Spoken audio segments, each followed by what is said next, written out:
I have to start to disappoint you that companies that have reached this height have nothing to tell you. They cannot learn anything from it. Very disappointing for you. Sorry. Yeah, never mind, exactly. The reason I took it on, actually, is that I've been there for a long time, 20 years. And I was there when it was a startup, when it really was a startup and was going through a very difficult phase. But so I can give you a little bit of hindsight how it looked like. And maybe because of enormous respect for what startups do and what you are doing, maybe I can share some of the learnings that we had, or I had, and you can draw upon it. But companies that have reached maturity like ours is very similar to old people. When you ask old people what they can suggest or what they can advise young people, it usually is more or less crap. They're looking back and they've forgotten what it matters, and so I'm kind of in a similar position. I'm not saying that because I'm leaving. I really believe that you don't really remember the good things that you need to remember, but you find yourself repeating the same mistakes, and just like baboons, really. Don't tell the engineering students that I'm going to see you soon. But I'll take you on a journey with this, and maybe I can show you and take you through these years of turns and twists that the company has gone through. And I'm going to focus on the early starts. Not only because I was there at the time, but I don't think there's anyone else who remembers that time as well. So, but start where we are today. We are a global orthopedic company, and we changed our definitions. Our turnover is past the 400 million mark, so it's really big on Icelandic scale, and in our market it is very significant. We have locations worldwide, and we always, just like Helga said earlier on, we always seen ourselves as a global company. Even when we were only selling to Sweden, we were a global company, and somehow born global. And now we're 1,900 employees, so it's kind of big. We grow through innovation, and that's always been a strength. And I've been fortunate to be in that seat to drive the innovation, because most people think innovation is technical. I hope to tell you that it is not only technical. There's a lot of other functions involved if you want to become an innovative company. The foundation is organic growth, and I wish sometimes we went through the good times with a lot of money, and I wish sometimes that we focused more on the organic growth side of the company in retrospect. And we always kept this technical lead in the market. But it's not only about being technical, however. So this is where we are. And we like to think that we're very well positioned for future growth. But that's always what we said. And that's always how we've seen the world, that we're well positioned to grow. And if you don't think so, you will not grow. That's for sure, if that is what you want. Let's go back, take a little bit of look what we do. These are the products we have. We are mainly working with amputees in the beginning. And you see some of the devices that we have, artificial legs. And you see some of the orthotics as well. So we have 2 legs to stand on today. Those are the prosthetic devices you see, and the orthotic devices that are on the knees of the golfer, the wrist of the mother, and the neck of the happy florist that is there. Usually people that have neck injuries don't look that happy when I see it now. So those are the products, and they're about half and half orthotics and prosthetics, and it's a lot of stakeholders and a lot of customers. You have the insurance, you have the prescriber, you have the poor patient, and there's somebody who fits it, and there's finally somebody who pays for it, the insurance. So there's it's a very complex mix of stakeholders and consumers. It's not a what did you call internet consuming, where you just pop and enter and you made a transaction. It's a complicated thing. And I want to take you to the year 1971. And some of you were not born there then. And if you go 71, we're about 4 years from this probably bigger crisis than we were in now. The fishing has tumbled, and the economy was just getting traction again. And a young entrepreneur enters the country and starts a clinic.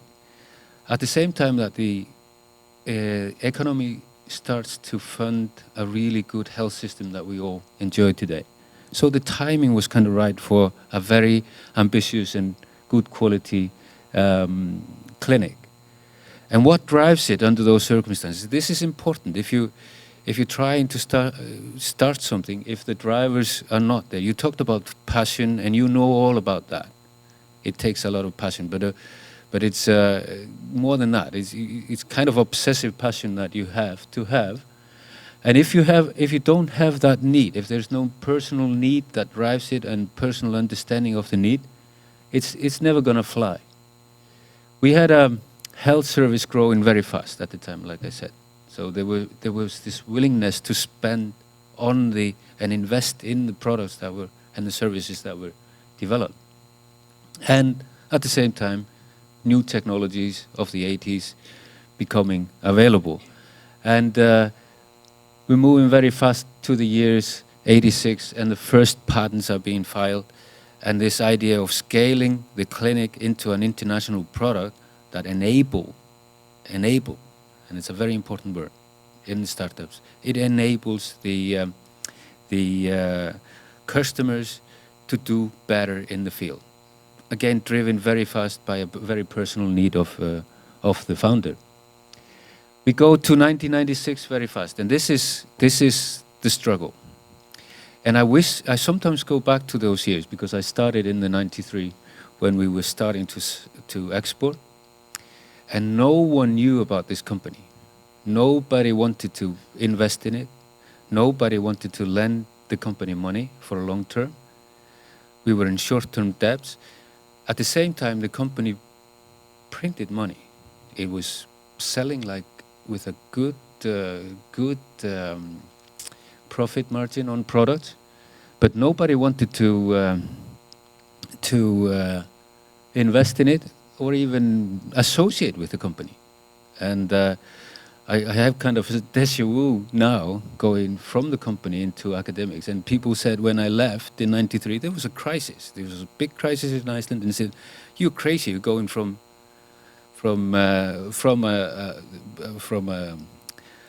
state-run institute to a private company at this point in time. It's crazy." That's how the situation was, and we had to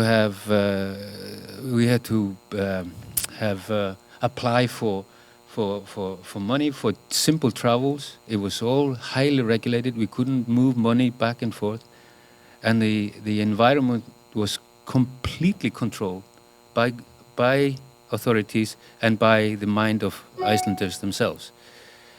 We were only producing fish as a manufacturing plant, and we had aluminium smelters and ferrosilicium plant, and that was all the production we had. There were no companies in Iceland, full-fledged companies at the time. And it's good to remember those times, because when we launched the company and took it further in 96, one of these three major boundaries that we found limited the growth and the prospect of the companies was management capacity. And when I say management capacity, I'm not talking about people that run the company. I'm talking about skills and skill sets to manage functions and the necessary skills that will drive the company in all sections. And we need access to market. We were using, like all other Icelandic manufacturers, we were using distributors mainly. And so there was no real access to market. no access to capital. I said, not even lending. So we were always in short-term cash crisis, and it depended on the sales to the distributors. But we always had this innovative culture. This time in my life and in the company was the best time ever. It was the most fun. And the reason was that, funny, to all these hindrances that were in the environment, in our heads there were no hindrances. There was nothing going to stop the company. And I always cherish that time. And I remember discussion with a colleague saying, from now on, when we sorted out these things, we put in a lot of people in the right roles. We got direct access to the markets, and we launched an IPO and got a lot of investment money to do things we wanted to do. Our conclusion was, from now on, it's going to be less fun than before. So think very carefully where you take your companies, because that's how it is. In 1999, we were listed on the Icelandic Stock Exchange, and we limited ourselves to, and we figured out a lot of hindrances for the growth, and but we got a very favorable IPO, and we went on a spending spree that was very successful in acquisition, and I like that phase because being part of the both targeting and diligence and also integration, I got to learn a lot of the startups that we were acquiring, and I always came to these boundary conditions when they exit. It was always the same boundaries, management skills of the entrepreneur or the management and the staff of the companies. They ran out of access to capital, or they didn't find a way to sort of unchain their access to market, but had very good culture, and usually we targeted people with very good products and some innovative ideas. And I think that rule of how these boundary conditions of startups were very well established in this acquisition phase. The growth history then after 99 is like that, and you can see companies growing at this page, and this is the story also before 99. It comes with a lot of pains but you can also see some events on it. You very clearly see of course the crisis 2008, and you can see how we got out of that one. You can see some of the acquisition in 05 and 06, huge acquisitions. But the biggest one was from 99 to 2000, when we acquired a company that was our own size. And it was very learning to merge with a company of a similar size with completely different management culture and a totally different business model than we were running. What they had and we were after was direct access to customers, and we got close to it, and it was the biggest change ever in the company when we were faced with the direct new customers. We had always been lingering with our usual suspects, and there is a danger of becoming very isolated in that sense if you don't get new and you're not faced with new challenges of direct customers. So as you scale up, be very careful and preserve your access and never lose the courage, because I think almost like a matador, entrepreneurs sometimes lose that courage to go in front of customers and sell products or discuss products and receive complaints and understand what the dynamics are. So never lose that. If no one in the company has that, especially in upper management, companies lose courage to grow and do what is different. So that was very, very learning, and we got a very, very prone management team from America, mainly out of Baxter. It's a big medical company. And we learned a lot how to run companies, how to do things. We integrated that and turned it around and did, of course, sometimes completely different, but we learned a lot from it. And we got access to market from it. In another integration we acquired in mid 2002, there was a distributor in Sweden we acquired, and that was a startup company with friends and families, and we worked very closely with them before and closely with them after. So that was a smooth one, and they had a very different culture in the company. They were distributors, and a management style we always referred to. It was a very good girl, Yvonne Meyer, that we work with, and we called her management style "managed by love." It was all hugging, and it was kind of awkward for very smart business people at the time to be involved, but it was very learning to see how deep that management style and how that careful care for the employees and customers lasted long after she left and the company went on. So that was my journey. Magnus, how much time do I have? There you go. And so I hope that I've told you about the story so far. Now, these boundary conditions that I talked about for startups, now I manage the product lines as they are, and I bring together the business people, the technical people, and the clinical people to develop products. And we call that increasing value through innovation, and it's a lot about the same thing as we have in startups, and it has the same boundary conditions that I mentioned for startups. So I always come to this same box of thinking that if you don't have the skill set to manage the technology, manage the business, or manage the growth, the product line will not grow, the project will not grow.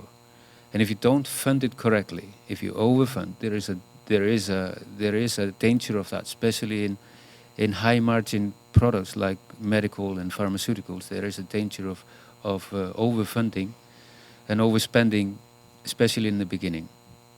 Although we are not used to very long runways in Iceland, like Helga mentioned. But the same principle about boundaries, about management, access to capital, and also access to market. And that is the most tricky one for Icelanders. We are, and for this environment, we are born global. We know we have to go out there and find customers to work with, but we're not very good at it. We tend to stick with the ones we first met, friends that we grew, but we're not very good at growing and expanding our customer segments and systematically acquire groups of different customer segments. That's why I'm very impressed with what CCP is doing. They have this direct contact and they're growing that very fast. And I think they bring a very interesting learning to the Icelandic company, if you like, through that sense.